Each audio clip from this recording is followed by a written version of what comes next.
시편 119편은 저희가 계속해서 살펴보고 있습니다. 네, 제가 재차 말씀드리는 것 같은데 시편 119편은 성경 전체에서 가장 길고 동시에 말씀을 가장 깊이 찬양하는 그러한 시편이죠. 오늘 본문은 그 가운데서도 특별히 위기 속에서 말씀을 붙드는 이 신자의 영적인 체험을 보여주고 있습니다. 시인은 지금 외적으로는 대적의 공격, 마음으로는 이제 눌림과 두려움이 있습니다. 그러나 그 상황 속에서 그는 전심으로 하나님을 부르고 말씀을 묵상하며 하나님의 인자와 심판을 신뢰하는 자리로 나아가고 있습니다. 즉, 오늘 읽은 말씀은 단순히 말씀을 향한 지식이나 이 감정적인 찬양이 아니라 현실의 고난 속에서 말씀을 붙드는 신자의 영적인 전쟁을 보여주는 겁니다. 시인은 평안할 때 말씀을 사랑한 것이 아니죠. 그는 대적에게 둘러싸였고 생명의 위협을 느끼고 마음은 두려움으로 흔들리고 있었습니다. 그러나 그때 그는 더 깊이 말씀으로 나아가고 말씀 안에서 생명과 확신을 붙들고자 몸부림을 치고 있죠. 이렇게 말씀은 고난을 제거하는 도구가 아니라 고난 속에서도 신자를 붙들어주는 하나님의 능력입니다. 오늘 우리는 본문을 통해 흔들리는 시대 속을 살아가는 우리에게 말씀의 확신, 말씀의 능력, 말씀의 생명력이 무엇인지를 한번 알아보고자 합니다. 우선 오늘 말씀은 145절에서 146절을 통해 여호와여 내가 전심으로 부르짖었사오니 내게 응답하옵소서. 내가 주의 교훈들을 지키리이다. 내가 주께 부르짖었사오니 나를 구원하소서. 내가 주의 증거들을 지키리이다. 이렇게 말하고 있죠. 기자는 하나님의 말씀에 순종을 하려고 합니다. 이처럼 하나님의 말씀은 순종을 요구하죠. 율법을 온전히 실천할 것을 다짐하면서 주님이 그의 부르짖음에 응답하시기를 간절히 구하고 있습니다. 그리고 부르짖는다 이렇게 표현을 하죠. 그는 하나님께 슬프고 겸손한 마음으로 부르짖듯이 울부짖듯이 하나님께 기도를 하고 있는 것이죠. 여기서의 전심은 단순한 감정적인 열정이라고 볼 수는 없을 겁니다. 내 인생 전체가 하나님을 향해 방향을 틀었다는 것이죠. 이렇게 하나님의 말씀은 아무에게나 주시는 것은 아닌 것 같습니다. 순정하겠다며 겸손한 자세로 간절히 부르짖는 사람들에게 주시는 은총으로 보입니다. 그리고 하나님의 말씀은 구원에 이르는 길입니다. 기자는 율법에 전적으로 순종할 것을 다짐하면서 하나님이 그를 구원해 주실 것을 호소하고 있습니다. 이처럼 하나님의 말씀은 하나님이 어떠한 분인가를 깨닫게 하고 그로 인하여서 우리가 다시금 하나님께로 나아가게 하는 그러한 힘이 있는 겁니다. 다시 말해 하나님의 말씀은 우리를 구원에 이르게 하는 능력이 있다는 것이죠. 그렇게 기자는 147절에서 149절을 통해서 내가 날이 밝기 전에 부르짖으며 주의 말씀을 바라싸우며 주의 말씀을 조용히 읊조리려고 내가 새벽녘에 눈을 떴나이다. 주의 인자하심을 따라 내 소리를 들으소서. 여호와여 주의 규례들을 따라 나를 살리소서. 이렇게 말하고 있습니다. 그는 고난 속에서 잠을 편히 자지를 못하고 있습니다. 그러나 이 불면은 절망으로 이어지지 않았죠. 그는 자신의 이 불면을 말씀 묵상의 기회로 삼습니다. 기자는 하루가 시작되기 전인 새벽에 일어나서 말씀을 묵상하며 기도하고 있습니다. 새벽은 우리가 하루를 시작하기 전이죠. 이처럼 이 새벽에 말씀을 묵상하고 기도를 한다면 이 하루의 시작을 하나님께 방향을 틀 수가 있는 겁니다. 하나님의 도우심을 기대하기에 가장 좋은 때가 바로 새벽이라는 것이죠. 그리고 하나님의 도우심이 우리에게 임한다면 우리에게 힘과 생명이 흘러 넘치게 됩니다. 즉 하나님의 말씀이 우리를 살린다는 것이죠. 그리고 주의 인자하심을 따라 나의 기도를 들어달라. 이렇게 기자는 기도를 하고 있습니다. 인자, 히브리어로 헤세드입니다. 헤세드, 즉 언약을 지키시는 하나님의 변함없는 사랑을 의미합니다. 시인은 자신의 열심이나 의로움을 근거로 하나님께 도움을 구하지 않습니다. 하나님은 나의 하나님 아닙니까?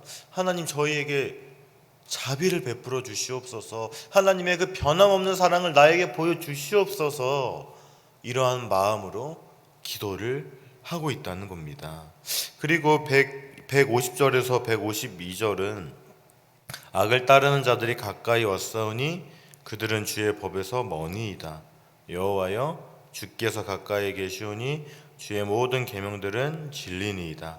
내가 전부터 주의 증거들을 알고 있었으므로 주께서 영원히 세우신 것인 줄을 알았나이다. 이렇게 말하고 있죠. 이 말씀을 봤을 때 비로소 왜 시인이 새벽에 기도하고 하나님의 이 변함없는 사랑, 신실한 사랑에 기대어 기도했는지를 알 수가 있습니다. 현재 기자는 대적자들에게 둘러싸여 있는 겁니다. 대적은 가까워지고 상황은 계속해서 악화됩니다.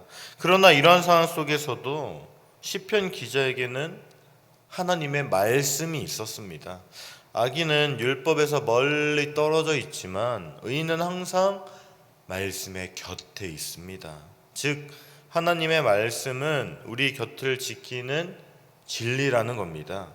율법은 악인들에게서 멀리 있다고 한 기자는 이제 하나님의 말씀은 자신의 곁에 있다고 말합니다. 악인들은 그를 해하려고 가까이 왔다고 하는데 주님의 말씀이 그의 곁에 머물며 그를 지켜준다고 고백을 하고 있습니다. 악인과 하나님의 말씀, 이 둘을 의도적으로 대조를 하면서 하나님의 말씀이 가까이 있는 사람에게는 생명이 있다는 것을 극적으로 표현하고 있는 것이죠. 그렇기에 주님의 말씀이 그의 곁을 지키는 한 악인들은 더 이상 다가오지 못합니다. 악인들이 가까이 오는 것 또한 잠시이고 일시적인 현상일 뿐이지만 하나님의 말씀은 우리의 삶에 가까이 있다는 것이 영원한 겁니다. 또한 말씀은 그의 곁에 머물면서 그에게 무엇이 진리인지를 가르쳐 줍니다. 하나님의 말씀이 진리와 거짓을 판단하는 기준이 되기 때문입니다. 그리고 기자는 하나님의 말씀을 계속해서 묘사하고 있는데 주님의 율법이 주님이 세우신 영원한 규례라고 말합니다. 우리는 여기에서 이 규례라는 표현에 집중을 할 필요가 있습니다. 악인들의 협박과 무시는 최근에 일어났고 잠시일 뿐입니다. 악인들이 영원히 기자를 괴롭히지는 않는다는 것이죠. 잠시 그의 곁을 머물다가 곧 떠날 일입니다. 그러나 하나님의 말씀은 어떻습니까? 하나님의 말씀은 영원합니다. 이 주님의 말씀은 태초에도 있었고 세상 끝날까지 영원히 우리와 함께할 것입니다. 이 세상은 없어져도 하나님의 말씀은 없어지지 않습니다. 그 말씀이 나의 곁에 있다. 그러니 악인들은 상관없다. 이렇게 시인은 아주 믿음의 고백을 하고 있는 것이죠. 그래서 시인은 153절에서 155절을 통해 나의 고난을 보시고 나를 건지소서. 내가 주의 율법을 잊지 아니함이니이다. 주께서 나를 변호하시고 나를 구하사 주의 말씀대로 나를 살리소서.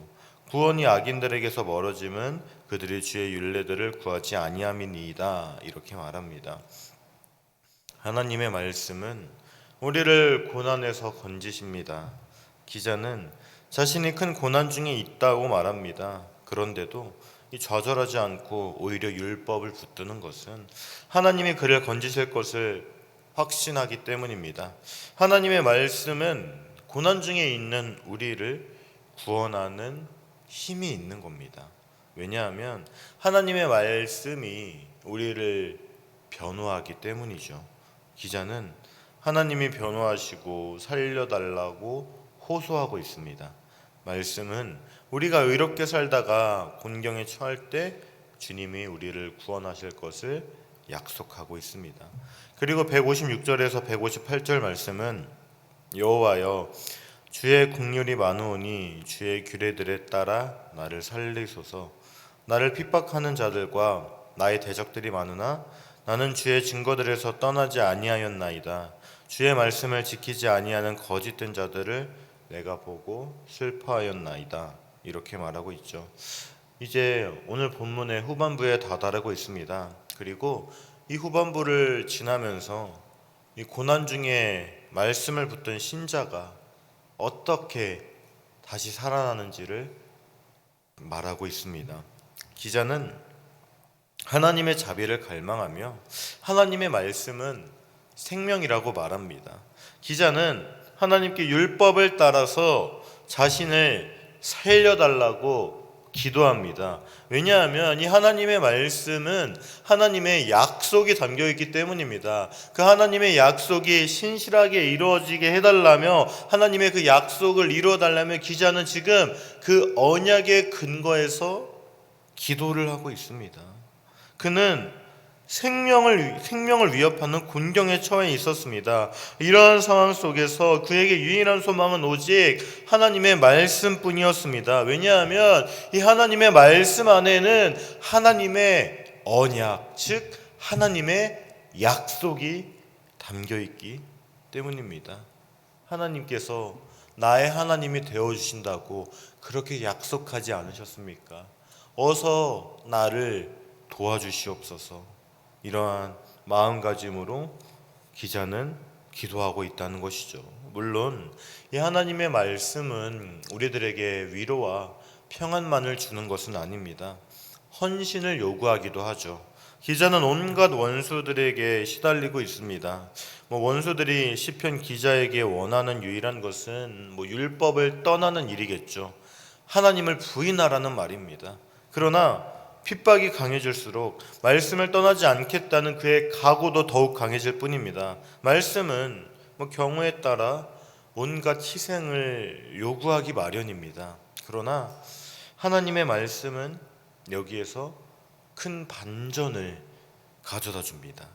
바로 하나님의 말씀이 죄인들을 향한 긍휼의 마음을 품게 한다는 것이죠.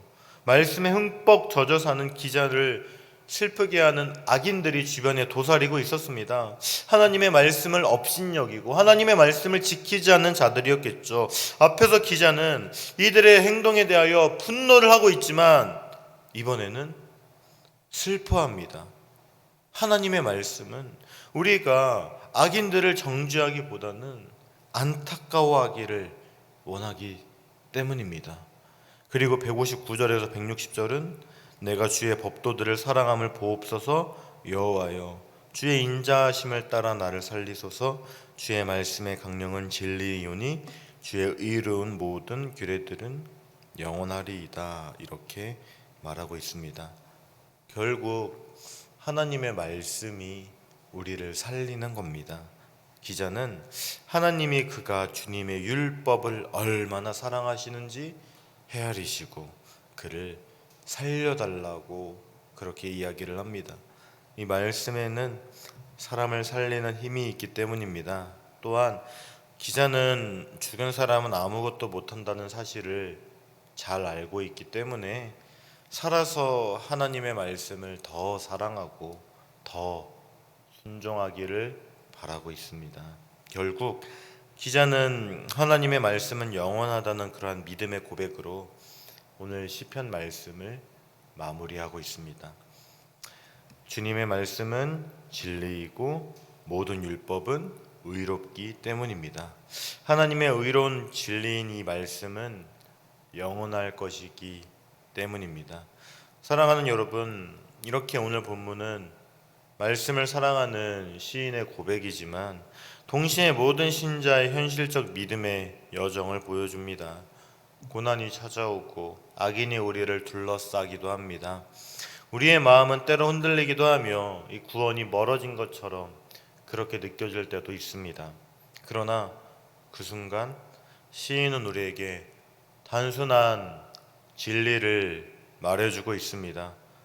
바로 말씀을 붙드는 사람이 살아남는다는 것이죠. 전심으로 하나님을 찾는 기도, 악인 속에서도 흔들리지 않는 믿음, 하나님의 인자와 하나님의 말씀을 붙들 때 다시 소생하게 되는 영혼, 이 모든 것이 하나님의 말씀을 묵상할 때 가능해지고 이루어진다는 것입니다. 사랑하는 여러분, 오늘 우리의 삶이 어떠한 상황에 있든 우리에게 필요한 것은 바로 하나님의 말씀입니다. 하나님의 말씀은 영혼을 살립니다. 하나님의 말씀은 삶을 붙들어 줍니다. 하나님의 말씀은 위기 속에서도 확신을 줍니다. 하나님의 말씀은 우리를 하나님께로 인도합니다. 그러니 우리는 하나님의 말씀을 가까이 해야 하는 겁니다. 말씀을 읽고 묵상하고 붙들고 순종하시기를 바랍니다. 그럴 때 하나님께서 여러분들의 삶 가운데 다시 살아나는 은혜, 흔들리지 않는 신뢰와 확신을 허락하실 겁니다. 이것을 기억하며 오늘 새벽 가운데 말씀과 기도로 하나님께 나아가시기 바랍니다. 오늘도 하나님의 말씀을 붙들며 살아가는 여러분들이 되기를 주님의 이름으로 간절히 소망합니다.